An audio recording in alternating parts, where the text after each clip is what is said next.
I live in a quiet part of town, on the third floor of a decent apartment complex. It's nothing fancy, but it's safe, or at least I thought it was. I started noticing something strange about a month ago. Every night before bed, I double-check the front door. I lock it, twist the deadbolt, and even give it a tug to make sure it's secure. But the next morning, the door would be slightly ajar, not wide open, just enough that the deadbolt wasn't engaged anymore. At first, I thought I was just being forgetful. Maybe I only thought I locked it, but it kept happening. 3 nights in a row, I'd wake up and the door would be unlocked again. I stopped drinking at night. I left sticky notes for myself. Lock the door.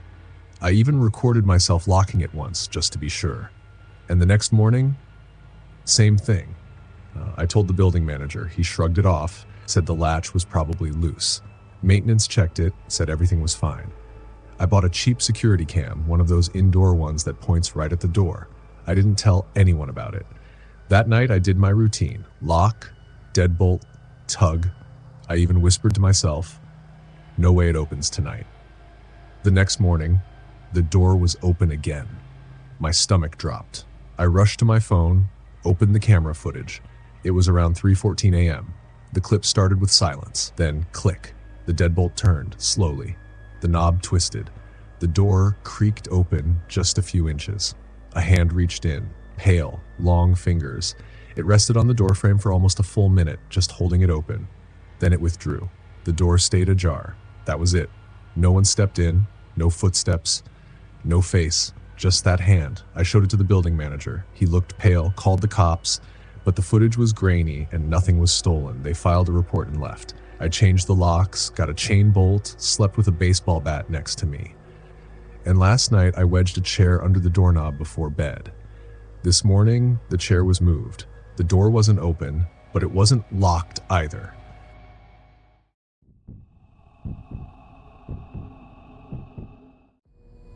It started with a knock around 9:30 p.m. I was watching TV when I heard it.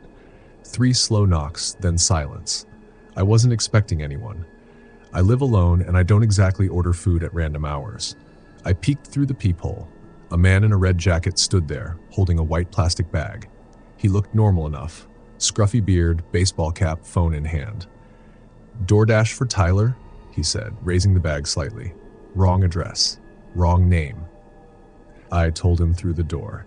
He seemed confused for a second, then muttered, my bad, and walked off.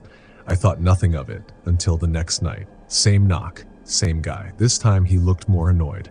DoorDash for Brian? Again, wrong name, wrong unit. I asked him which apartment number was on the order. He said he didn't know, just that it was this building. I didn't open the door, just told him to check his app and close the curtain. Night 3, he came back. Same jacket, same bag, different name again. This time I didn't answer. I just watched him from the peephole. He stood there longer. 5 minutes, maybe more.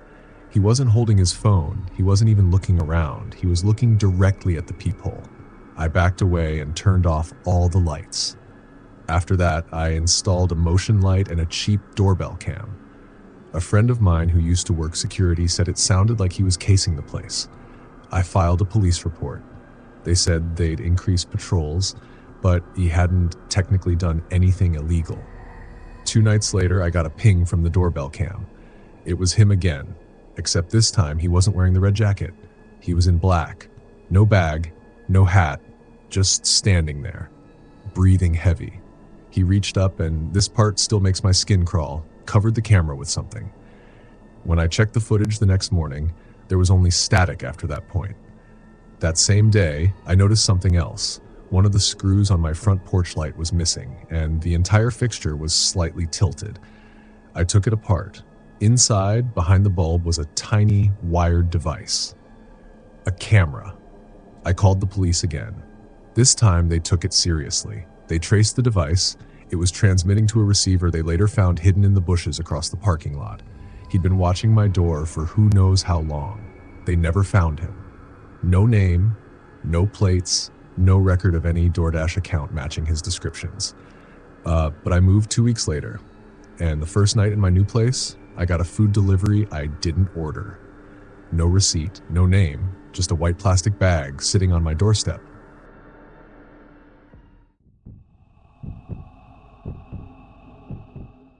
I moved into a rental duplex last fall, bottom unit, 1 bedroom, decent price.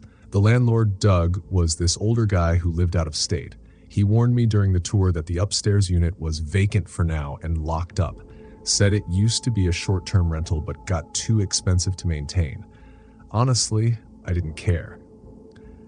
I liked the quiet. No noisy neighbors stomping around above me. Just creaking old wood and the hum of the furnace. The first weird thing happened maybe 2 weeks in. I was brushing my teeth late one night and I heard footsteps upstairs. Heavy ones, slow, like someone pacing back and forth directly above the bathroom. I froze, toothbrush still in my mouth. There wasn't supposed to be anyone up there. I turned off the water, held my breath, and it stopped. Dead silence. The next morning, I called Doug and asked if he was working on the upstairs unit. He said no and added that the only spare key was locked in a box out back. A few nights later, it happened again. Around 2:30 a.m., I was lying in bed when I heard the sound of someone walking back and forth across the ceiling. I got up, grabbed my phone, and crept out into the hallway. I listened. Nothing. Then a loud thud, like something heavy dropped above the living room. I called the cops. 2 officers showed up and checked the perimeter. They didn't find signs of forced entry. I let them in and they went upstairs. 10 minutes later, they came back down and told me it was clear. Dusty, empty, and locked from the inside. No one was there. I felt stupid. Maybe old pipes? Animals? They said the same. Still, I started locking my bedroom door at night, just in case. Then things started going missing. Little things, my phone charger, a pair of socks, half a loaf of bread. I'd chalk it up to being forgetful, but they never turned up again. Not in the laundry, not under furniture. Just gone. I set up a motion-activated camera in the living room, pointing toward the hallway and kitchen.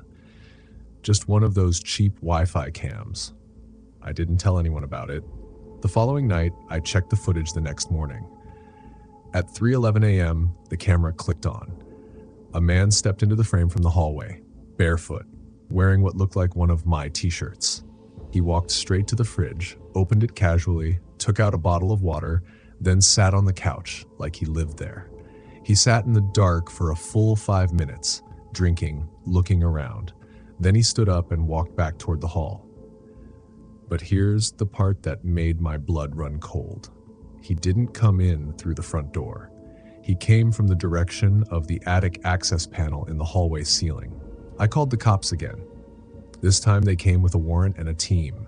They went upstairs, then into the attic. What they found still messes with my head. There was a sleeping bag tucked between rafters, empty water bottles, food wrappers, a flashlight, my missing socks, and a small notebook. Inside were hand-drawn maps of my unit. Room layouts, notes on my routine, when I left for work, when I showered, when I slept. They think he had been living up there for at least a month, maybe more. Coming down through the attic panel late at night and slipping back up before morning. The part that really got to me? They said the guy had likely been watching me long before I moved in.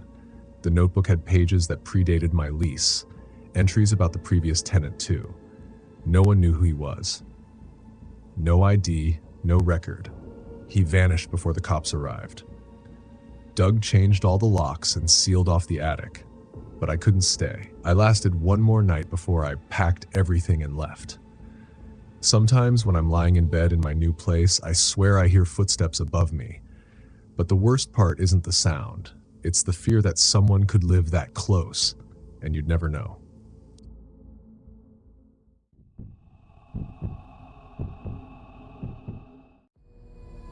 There's a rule in my neighborhood, one you don't really hear about until you've lived here a while.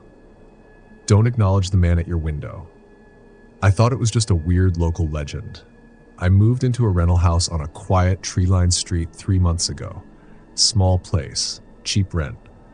Only catch was the old woman next door who warned me the first day, if he comes to your window, don't wave.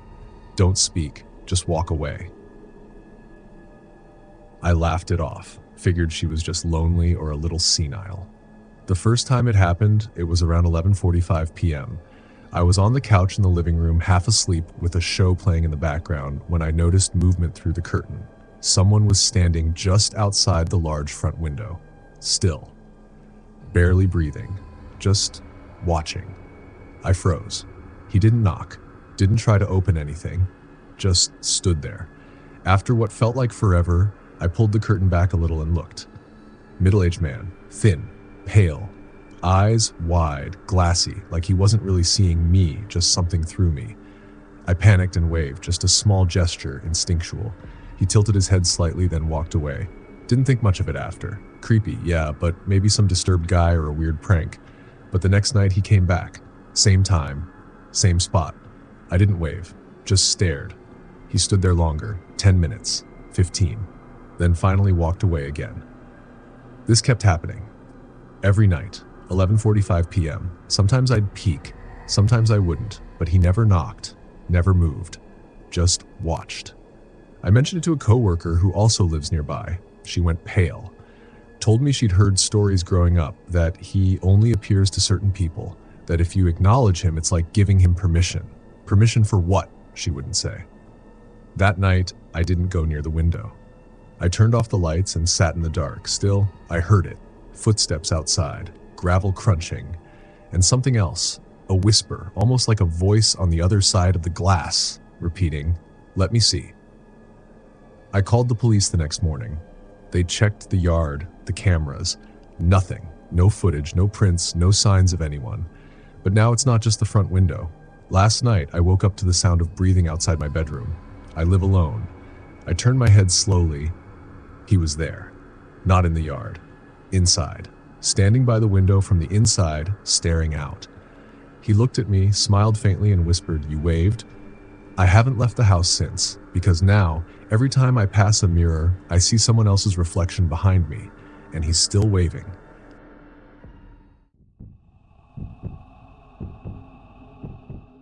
I used to joke that my apartment made noises like it was alive.